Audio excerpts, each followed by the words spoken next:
Welcome to the Social History of England, Unit 2, Chapter 2, Renaissance. The word Renaissance means rebirth. Where was this word taken from?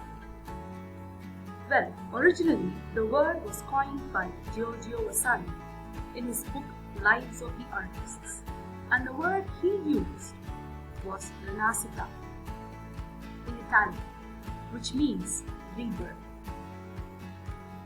The Renaissance refers to a group of cultural and literary movements from the 15th to the 17th centuries that spread around Europe. Well, in some countries, it spread from the 13th century itself. What is the Renaissance? Well, let's go back to the origin.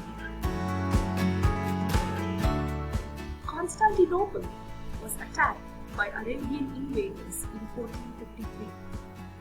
As soon as the Arabians conquered this Constantinople, they asked Greek and Italian scholars to stop their art and their literature. Some of them were even pursued and killed. So, most of the scholars fled to the neighboring countries, and they taught their art and spread whatever they have learned to these countries. That was when the Renaissance began. People started giving more importance to the original Greek and Roman classics and art as well. Well, Renaissance does not just cover literature, it covers paintings, architecture, and sculpture. Soon the other Europeans thought that Greek and Roman cultures were even superior to their native culture. So they adopted the fashion of the Greeks and the Romans. They even started cooking and dressing like the Greek and Romans. Greek and Roman textbooks were used in schools. If you look at this picture over here, this is the famous Cathedral of Santa Maria del Fiore in Florence, Italy. This was engineered by Filippo Brunelleschi.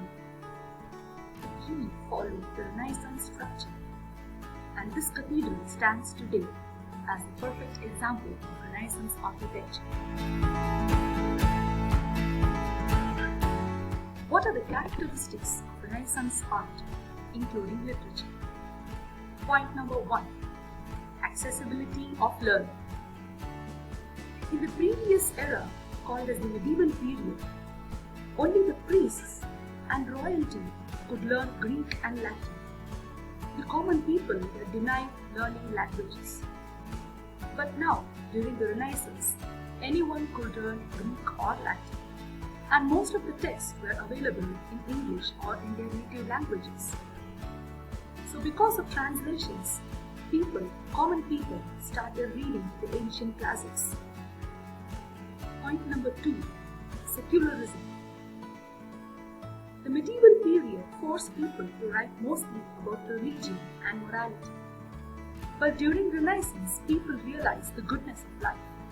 They started writing about love, about whatever that influenced them, that inspired them. Soon they turned away from religion and morality. Point number 3. Individualism. Medieval education required a person to specialize in one subject only. But during Renaissance, a person should be proficient in sword fighting, that is self-defense, in all the classics of Greek and Rome. The person must be able to draw, paint, and also play musical instrument. So, a real scholar must know all of these to be considered as truly educated. Who are the popular Renaissance artists? Leonardo da Vinci, famous for the painting Mona Lisa. He also painted The Last Supper. Michelangelo. He created the sculpture David, and he also painted the ceiling of the Sistine Chapel. The young artist Raphael, well known for for his paintings of the Madonnas.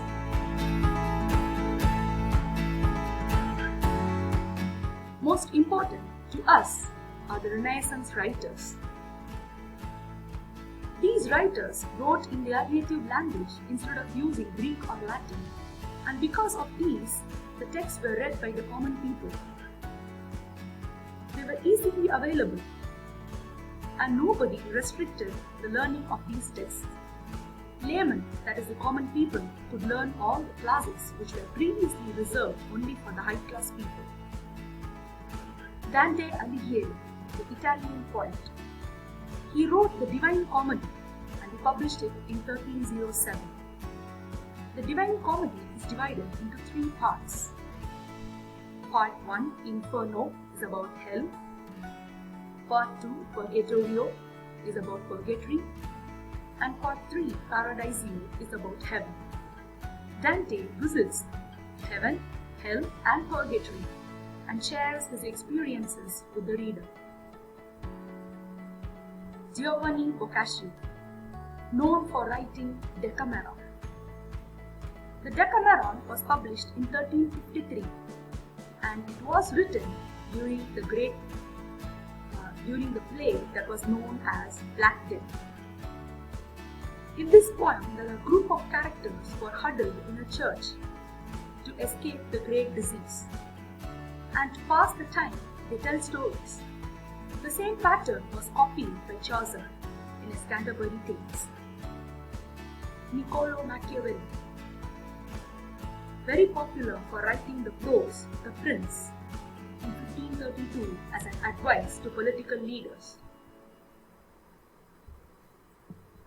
Renaissance in England came much sooner than in other European countries because Chaucer himself was considered as a great writer of the Renaissance. The common themes of Renaissance were courtly love, chivalry, romance, fantasy, and allusions to classical mythology. Chivalry mostly involved a code of conduct for knights. William Shakespeare, the popular dramatist, he also wrote poems. Venus and Adonis is his very famous long poem. He wrote 37 plays, 154 sonnets, and 2 long poems. Sir Philip Sidney, the soldier poet known for writing Astrophel and Stella. Edmund Spenser, the favourite of Queen Elizabeth. He wrote Epithalamy for his own wedding and Prothalamy, another poem on the twin weddings. He is very popular for writing The Faerie Queene, an epic in 6 books.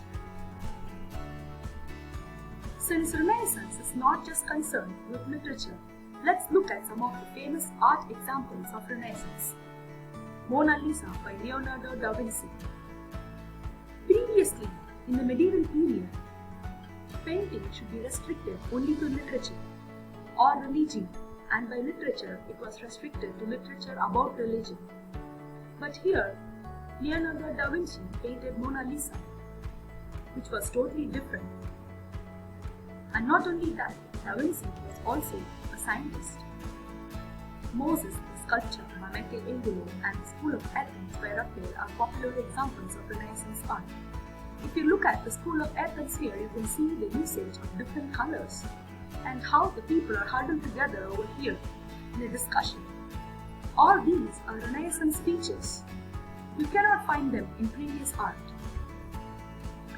Some of the popular Renaissance texts are given here. In England, we have the Canterbury Tales, Sir Gawain and the Green Knight, nobody knows who wrote this, Maud the Author, Faerie Queene, and Dr. Faustus. I have given just a few examples, but of course there are plenty of texts. And in other countries, the most famous one is the Divine Comedy, the Decameron.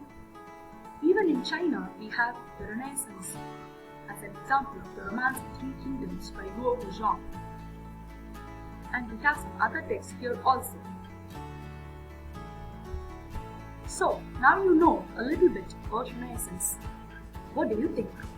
Do you think you can create a Renaissance art or write a Renaissance poem? Well, let's try it out.